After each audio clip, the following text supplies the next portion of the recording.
अरबों को ऊंट का गोश्त खाने की आदत है, इसीलिए उनकी तबीयत में नखवत, गैरत और सख्ती का अंश बहुत पाया जाता है।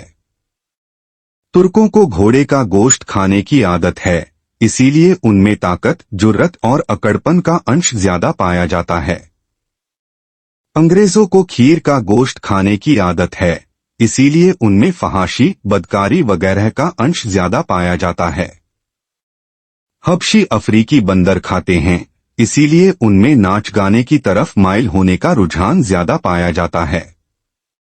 इब्न अलकिम रहमतुल्लाह अलैह फरमाते हैं, जिसको जिस हैवान से उल्फत होती है, उसकी तबीयत में उस हैवान की आदतें गैरशूरी तौर पर शामिल हो जाती हैं, और जब वो उस हैवान का गोश्त खाने लगता है तो उस हैवान के साथ मुसाबहत में और इजाफा हो जाता है। हमारे माने में फार्मी मुर्गी खाने का रिवाज आम हो चुका है। चुनाचे हम भी उन फार्मी मुर्गियों की तरह सुबह शाम चू चू तो बहुत करते हैं, मगर एक एक करके ज़ब्ह कर दिए जाते हैं। फार्मी मुर्गी का गोश्त खाने की वजह से हमारी तबीयत में सुस्ती, काहिली, एक जगह बैठे रहने की, जिंदगी में दौड़ धूप न करने की, सर झुकाकर चलने की, मज़ाहमत न करने की, ज्यादतियां बर्दाश्त करने की और पस्ती व जिल्लत में रहने की आदतें पैदा हो चुकी हैं। यह बात एक नजरिया या मुशाहिदे के तौर पर पेश की गई है, मगर इसमें साइंसी या तिब्बी बुनियादें नहीं हैं। खाने की आदत और इंसानी रवैयों के दरमियान रिश्ता मुख्तलिफ मज़ाहिब, तहजीबों और फ़लसफ़ों में मुख्तलिफ ख्यालात की शक्ल में मौजूद है, लेकिन इनमें से ज्यादातर ख्यालात आम मुशाहिदे या समाजी तौर पर कायम तसव्वुरात पर मबनी होते हैं।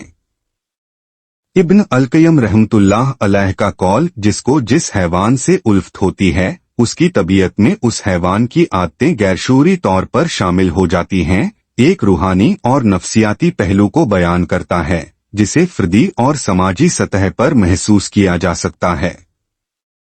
लेकिन जदीद साइंस के मुताबिक इंसानी रवैयों पर गिज़ा के असरात ज्यादातर गिज़ाई ताकत, सेहत और दिमागी केमिकल के तवाज़ुन से वाबस्ता होते हैं, न कि खाने वाले जानवर की आदतों से। फार्मी मुर्गी के बारे में।